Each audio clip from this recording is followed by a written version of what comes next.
Hello दोस्तों, आप सभी को गुलाब जामुन जैसी मीठी मीठी नमस्कार। और उसी के साथ आप लोगों का स्वागत है आईपीओ के लव ट्रायंगल शो में। एक और मेनलाइन आईपीओ जेजी केमिकल्स लेके आ रहा है अपना आईपीओ, जहां पर हम आज इस रिव्यू वीडियो में इस कंपनी का पूरा कच्चा चिट्ठा खोलने वाले हैं, बेसिक से लेके एडवांस तक। तो अभी से इस वीडियो को लाइक और चैनल को सब्सक्राइब कर दीजिएगा। अगर मैं स्टार्टिंग में ही इसमें अपने पर्सनल डिसीजन की बात करूं फॉर एजुकेशन पर्पस, तो ऑलमोस्ट सर्टेन है कि मैं इस आईपी को इजीली अप्लाई करने वाला हूं अपने हर फैमिली मेंबर के अकाउंट से। बट कौन सी कैटेगरी में, रिटेल में या एचएनआई में, वो टाइम बताएगा। किस तरीके से सब्सक्रिप्शन जाती है, किस तरीके से मार्केट का मूड मोड़ रहता है और किस तरीके से वहां पर रैंकिंग निकल कर आती है, जो भी आईपीओ एक साथ बंद होने वाले हैं। तो उस बेसिस पर जो भी मेरा फाइनल डिसीजन होगा, मैं आप लोगों को टेलीग्राम चैनल पर अपडेट कर दूंगा। डिस्क्रिप्शन में आपको टेलीग्राम चैनल का लिंक मिल जाएगा। उसी के साथ साथ आप लोगों को म्यूचुअल फंड में या इंश्योरेंस सेगमेंट में कोई भी हेल्प की रिक्वायरमेंट है, या आप लोग चाहते हो कि मैं आपका पैसा मैनेज करने में आपकी हेल्प करूं being a mutual fund distributor, तो आपको डिस्क्रिप्शन में मेरा नंबर मिल जाएगा। आप मुझसे कांटेक्ट कर सकते हैं, आपकी क्वेरी को जल्दी से जल्दी सॉल्व कर दिया जाएगा। अब अगर हम कंपनी की बेसिक डिटेल्स की बात करते हैं, तो ये कंपनी इनकॉर्पोरेट हुई थी 1975 में, मतलब कि एक अच्छा खासा एक्सपीरियंस इनके पास होने वाला है। और अगर मैं काम की बात करूं, तो जिंक ऑक्साइड मैन्युफैक्चरर का ये काम करती है यूजिंग द फ्रेंच प्रोसेस। और कंपनी ने प्रोड्यूस किया है more than 80 grades of zinc oxide. और उसी के साथ साथ जो इनका प्रोडक्ट्स होते हैं, वो काफी सारी वेरियस इंडस्ट्रियल एप्लीकेशंस में, जैसे कि सेरामिक्स हो गया, paints and coatings, pharmaceutical and cosmetics, electronics and batteries, agrochemicals and fertilisers, speciality chemical, lubricant, oil, gas, animal feeds वगैरह में यूज किए जाते हैं। और कंपनी के पास 3 मैन्युफैक्चरिंग होने वाली है। 2 होने वाली है कोलकाता यानी कि वेस्ट बंगाल में, और उसी के साथ साथ एक होने वाली है इनकी आंध्र प्रदेश में। और जो आंध्र प्रदेश वाली इनकी मैन्युफैक्चरिंग फैसिलिटी होने वाली है, वो इनकी लार्जेस्ट फैसिलिटी होने वाली है। और सारी की सारी फैसिलिटीज ऑब्वियसली आईएसओ सर्टिफाइड होने वाली है। और कंपनी ने more than 200 local customer and 50 international customers को अपनी सर्विसेज प्रोवाइड करी है इन मोर देन 10 कंट्रीज। और कंपनी के पास एज ऑफ दिसंबर 31 2023 एम्प्लॉयमेंट होने वाली है 112 पीपल्स की, ओवर 100 वर्कर्स एंड अप्रेंटिसशिप्स में। मतलब कि अगर मैं काम की बात करूं, ऑब्वियसली एक अच्छा काम है।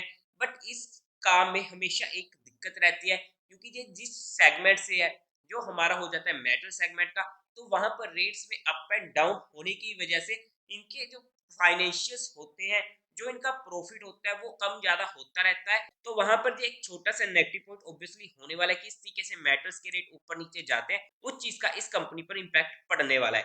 बाय द वे, अगर हम कंपनी के टेंटेटिव टाइम टेबल की बात करते हैं, तो 5 ऑफ मार्च को जीआईपी ओपन होने वाला है, 7 ऑफ मार्च को क्लोज होगा, अलॉटमेंट होगी 11 ऑफ मार्च से, रिफंड मिलने शुरू हो जाएंगे 12 ऑफ मार्च से, आपके अकाउंट में क्रेडिट हो जाएंगे शेयर फ्लोटेड 12 ऑफ मार्च को ही, टेंटेटिव लिस्टिंग डेट होने वाली 13 ऑफ मार्च की। अदर डिटेल्स में फेस वैल्यू रहने वाली है 10 रुपीज पर शेयर की। प्राइस की बात करते तो ऑब्वियसली हमारे लिए 221 के प्राइस की वैल्यू होने वाली है, बिकॉज ये आईपीओ इजीली ओवर सब्सक्राइब होने वाला है। एचएनआई कैटेगरी में हमें 221 को पंच आउट करना पड़ेगा, और अगर हम रिटेल कैटेगरी में अप्लाई करें तो कट ऑफ प्राइस पर टिक कर सकते हैं।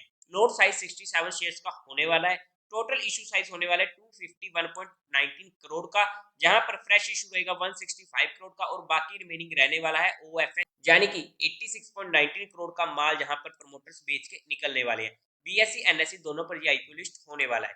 कोटा की बात करते हैं तो क्वालिफाइड का 50% का, रिटेल में 35% का, और एचएनए में 15% का होने वाला है। लोड साइज में एक लोड 67 शेयर्स का रहेगा रिटेल कैटेगरी में, जहां पर अमाउंट पड़ेगी 14,807 रुपीज की। स्मॉल एचएनए में मिनिमम 14 लोड्स के लिए अप्लाई करना पड़ेगा, जिसकी अमाउंट पड़ेगी 2,07,298 रुपीज की। बिग एचएनए में 68 लोड्स के लिए अप्लाई करना पड़ेगा, जिसकी अमाउंट पड़ेगी 10,06,876 रुपीज की। किसी भी कैटेगरी में एक बास्केट से ज्यादा अप्लाई करने का कोई यूज नहीं है, बिकॉज ये आईपीओ इजीली ओवर सब्सक्राइब होने वाला है। अगर हम कंपनी के प्रमोटर्स की बात करते हैं, तो वहां पर सुरेश झुंझुनवाला, अनिरुद्ध झुंझुनवाला एंड अनुज झुंझुनवाला कंपनी के प्रमोटर्स होने वाले हैं। प्री इशू होल्डिंग थी इनकी 100% की। अब अगर हम कंपनी के मेन मुद्दे की यानी कि कंपनी के फाइनेंशियल्स की बात करते हैं, तो टोटल असेट 2021 में था 210 करोड़ के ऑलमोस्ट, जो इंक्रीज होते होते फर्स्ट 9 मंथ ऑफ 224 तक पहुंच चुका है 271 करोड़ के। ठीक ठाक ग्रोथ रेट देखने को मिल रही है। रेवेन्यू की बात करते हैं 2021 में था 440 करोड़ का, नेक्स्ट ईयर 623 करोड़ का, 2023 में 794 करोड़ का और पहले 9 मंथ्स में 491 करोड़ का। अच्छी ग्रोइंग रेट है। प्रॉफिट आफ्टर टैक्स 28.8 करोड़ का था 2021 में, 2022 में 43 करोड़ का, 2023 में 56.79 करोड़ का और पहले 9 मंथ्स ऑफ 2024 में 18.51 करोड़ का। जहां पर भी हमें काफी अच्छी ग्रोइंग रेट देखने को मिली है। बट अगर आप 2024 में बोलोगे तो इनके प्रॉफिट में काफी मेजर फॉल देखने को मिला है। फिर वही बात जो हमने स्टार्टिंग में डिस्कस करी थी, क्योंकि जिंक ऑक्साइड के मेटल्स में वहां पर ड्रास्टिकली इनके प्राइस फॉल हुए थे ग्लोबली, जिसकी वजह से जहां पर हमें ये दिक्कत देखने को मिल रही है। और अगर आने वाले टाइम में भी ऐसी वैसी दिक्कतें हमें देखने को मिलती रहेंगी, क्योंकि किस तरीके से ग्लोबली मेटल्स परफॉर्म करते हैं उनके बेस पर इन कंपनीज का प्रॉफिट काफी इंपॉर्टेंट रहता है। नेटवर्थ की बात करें 217 करोड़ की, रिजर्व एंड सरप्लस में 193 करोड़ का कैश इनके पास अवेलेबल है। ओवरऑल में इनके फाइनेंशियल अच्छे होने वाले हैं, यहाँ पर हमें कोई भी दिक्कत देखने को नहीं मिल रही है। अगर हम बात करते हैं कंपनी के ऑब्जेक्टिव की, तो काफी इंटरेस्टिंग ऑब्जेक्टिव होने वाले हैं। सबसे पहले तो इनको इन्वेस्टमेंट करनी है अपनी मटेरियल सब्सिडरी में, जहां पर ये रीपेमेंट करेंगी अपनी कुछ बोरिंग्स की, और उसी के साथ साथ सेकंड इनको फंडिंग चाहिए, capital expenditure requirement for setting up पे R and D centre situated in Andhra Pradesh. And third, funding चाहिए इनको long term working capital requirement के लिए। सेकेंडली, इनको फंडिंग चाहिए long term working capital requirement के लिए कंपनी के लिए। थर्ड, इनका जनरल कॉर्पोरेट पर्पस। अब अगर हम बात करते हैं आगे यानी कि कंपनी के फंडामेंटल्स की, तो वहां पर 866 करोड़ की होने वाली इनकी मार्केट कैपिटलाइजेशन, ईपीएस रहेगी प्री आईपीओ 13.6 की, पोस्ट आईपीओ 11.01 की। ठीक ठीक है, कोई दिक्कत नहीं है। पी की बात करते हैं, प्री आईपीओ 16.25 की, पोस्ट आईपीओ 20.08 की। रिटर्न ऑन इक्विटी 8.20 की, ठीक ठाक है। रिटर्न ऑन कैपिटल एम्प्लॉयमेंट 11.86% की, ठीक ठाक है। डेट टू इक्विटी रेशियो 0.11 की, कंफर्टेबल है, कोई दिक्कत नहीं है। रिटर्न ऑन नेटवर्थ 8.16 की, ठीक ठाक है। प्राइस टू बुक वैल्यू 3.51 की, ओके है। प्रॉफिट आफ्टर टैक्स मार्जिन 7.24% का, ओके है। फंडामेंटली अगर हम बात करते हैं तो ऑब्वियसली हमें थोड़े से return on equity, return on capital employment या रिटर्न ऑन नेटवर्थ में दिक्कतें देखने को मिली है। इतने इंप्रेसिव नहीं है, बट इतने भी ज्यादा बुरे नहीं है कि जहां पर मैं इस फैक्टर पर कंपनी को इग्नोर कर दूं। और उसी के साथ साथ अब अगर हम बात करते हैं पीयर टू पीयर कंपटीटर्स में, तो वहां पर हमारे पास आ जाता है राजरत्न ग्लोबल बायर, जिसका पीए 33.43 का। नोसिल यानी कि NOCIL, जिसका पीए 30.97 का। जशो इंडस्ट्री, जिसका पीए 30.03 का। अगर हम इसके बात करते हैं जीएमपी की, तो आज के टाइम पर इसका जीएमपी 22% के करीब का हमें देखने को मिला है।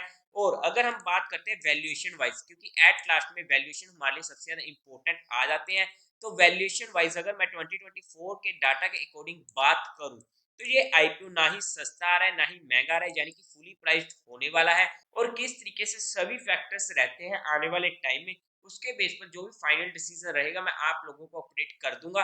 बट हमने जहां पर किसी भी तरीके को भी इन्वेस्टमेंट टिप या एडवाइस नहीं दी है। बट फिर भी आप लोगों को कोई भी एक्शन लेना हो तो एक बार अपने फाइनेंशियल एडवाइजर से कंसल्ट जरूर कर लीजिएगा। हमने जहां पर सिर्फ और सिर्फ चीजों को education and learning perspective study किया है। और अपने एक्शन को कमेंट सेक्शन में बताना मत भूलिएगा। तो देवी और सज्जनों, उम्मीद है आप लोगों को ये वीडियो अच्छी लगी होगी, तो इस वीडियो को लाइक कीजिएगा, शेयर कीजिएगा और साथ ही साथ चैनल को सब्सक्राइब करें। हर हर महादेव।